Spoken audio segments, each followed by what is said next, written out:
Praise the lord. ఈరోజు వాక్యాంశము 2 సమూయేలు గ్రంథం 8వ అధ్యాయం 6వ వచనం.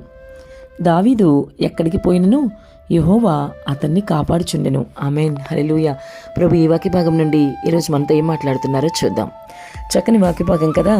దావీదు ఎక్కడికి పోయినను యెహోవా అతన్ని కాపాడుచుండెను. ఎంత ధన్యతో కదా.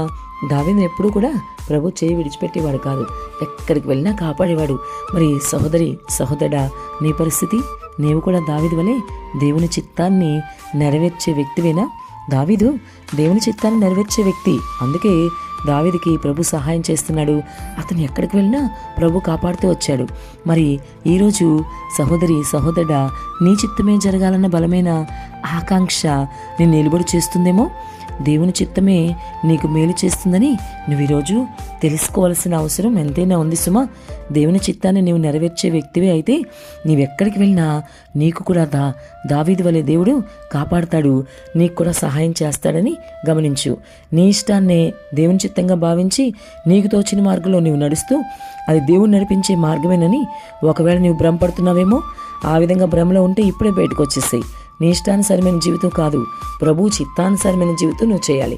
ప్రభు నీ చిత్తం ఏంటి అని అడిగినప్పుడు ఆయన ఖచ్చితంగా ఆయన చిత్తాన్ని నీకు బయలుపరుస్తాడు. నీ వేసే ప్రతి అడుగు కూడా మరి నీ చిత్తానుసారంగా నువ్వు వెళ్తే నీ పతనానికి దారితీస్తుంది. జాగ్రత్త సుమ. దేవుని చిత్తాన్ని కనిపెట్టి ఆ విధంగా నడువు. నీకు ప్రతి దానిలో విజయం ఇస్తాడు. నువ్వు వేసే ప్రతి అడుగు కూడా విజయం వైపు వెళ్తుంది.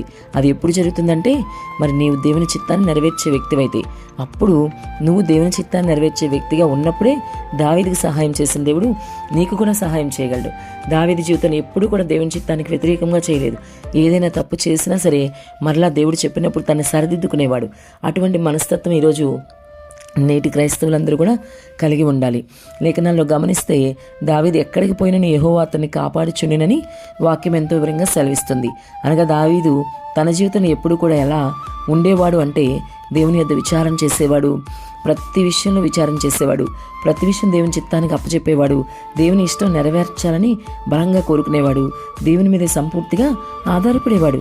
మరి ఆ విధంగా నీవు కూడా చేస్తే ఈరోజు నీకు కూడా దావీదు వలె నువ్వు ఎక్కడికి వెళ్ళినా దేవుడు నీకు సహాయం చేస్తాడు. మరి నీ పరిస్థితి ఏంటో ఆలోచించి మిత్రమా ఒకసారి. నీవు మరి దావీదు వలె అటువంటి భక్తి జీవితాన్ని కలిగి ఉన్నావా? దేవుని మీద పూర్తిగా ఆధారపడే అటువంటి మరి అనుభవాన్ని నువ్వు కలిగి ఉన్నావా? మరి దావీదు వలె మరి దేవుని యొద్ద విచారం చేసే అనుభవం నీకుందా? ఇవన్నీ ఆలోచించు ఒకసారి. అవన్నీ నీకుంటే మరి మంచిది, దేవుడు నీకు సహాయం చేస్తారు. ఒకవేళ లేకపోతే ఇప్పుడే దావీదు వలె నీవు కూడా దేవుని మీద ఆధారపడే అనుభవంలోకి రా. అప్పుడు నువ్వు ఎక్కడికి వెళ్ళినా దేవుని చిత్తం నీ జీవితంలో నెరవేర్చడానికి నువ్వు అనుమతిస్తే ఆయనకి, నువ్వు ఎక్కడికి వెళ్ళినా ఆయన నిన్ను కాపాడతాడు. ప్రతి విషయంలో కూడా దేవుని చిత్తము, ఆలోచన, నడిపింపు అవి నీకు ఆశీర్వాదకరమని గమనించు. ఆమేన్.